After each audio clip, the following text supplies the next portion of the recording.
Hello বন্ধুরা, প্রত্যেক ছেলেদেরই স্বপ্ন তাদের গাল ভর্তি দাড়ি থাকুক। আর দাড়ি হচ্ছে এমন একটা জিনিস যা একটা ছেলের সৌন্দর্যকে বাড়াতে অনেক বেশি ভূমিকা রাখে। তাই আপনাদের মুখে যদি দাড়ি না থেকে থাকে, আবার থাকলেও কোথাও হালকা পাতলা, তাহলে চিন্তার কোনো কারণ নেই। আজকের এই ভিডিওটা আপনার জন্য। আজকে আমি এই ভিডিওতে এমন কয়েকটি টিপস আপনাদের সাথে শেয়ার করব, যা আপনি ফলো করে আপনার লুককে এখান থেকে এখানে নিয়ে যাবে। আপনি হয়ে উঠবেন হ্যান্ডসাম এবং মেয়েদের চোখে আকর্ষণীয় একজন পুরুষ। তাই আর দেরি না করে চলে যাই আমরা মূল ভিডিওতে।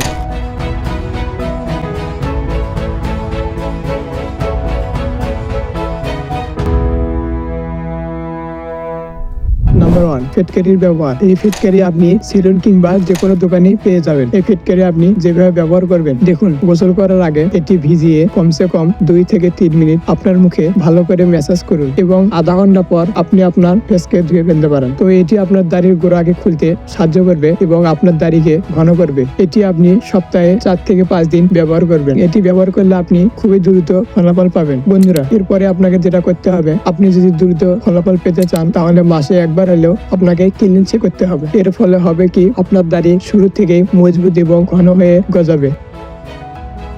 বন্ধুরা, ছেলেদের শরীরে এমন একটা হরমোন আছে যেটার নাম টেস্টোস্টেরন, আর এটি ছেলেদের চুল এবং দাড়ির সাথে সরাসরি সমৃদ্ধ। এটি যদি শরীরে কম থাকে, তাহলে আপনি উপর থেকে যতই তেল মশলা মেডিসিন মারেন না কেন, কোনো কাজই হবে না। তো এটি বৃদ্ধি করার জন্য আমি কয়েকটি খাবার স্ক্রিনে শেয়ার করতেছি, আপনারা দেখে নেবেন এবং এগুলো খাওয়ার চেষ্টা করবেন। তাহলে আপনার টেস্টোস্টেরন মাত্রা খুবই দ্রুত হারে বৃদ্ধি পাবে। আর হ্যাঁ, টেস্টোস্টেরন বাড়াতে শুধু খাবারই যথেষ্ট নয়, সবচেয়ে বেশি ভূমিকা রাখে ব্যায়াম। তাই আপনি squats, push up, pull up ইত্যাদি ব্যায়ামগুলো নিয়মিত করার চেষ্টা করবেন। আর এই টেস্টোস্টেরন আপনি কিভাবে বাড়াবেন এ বিষয়ে আমাদের চ্যানেলে বিস্তারিত ভিডিও আছে, আপনি চাইলে দেখে আসতে পারেন। তো বন্ধুরা, এই ছিল আজকের ভিডিওটা যদি ভালো লাগে থাকে, তাহলে ভিডিওতে একটা লাইক, আরো এরকম কার্যকরী ভিডিও পেতে আমাদের চ্যানেলটা অবশ্যই সাবস্ক্রাইব করবেন। সবাই ভালো থাকবেন, সুস্থ থাকবেন, দেখা হয় পরে কোনো ভিডিওতে।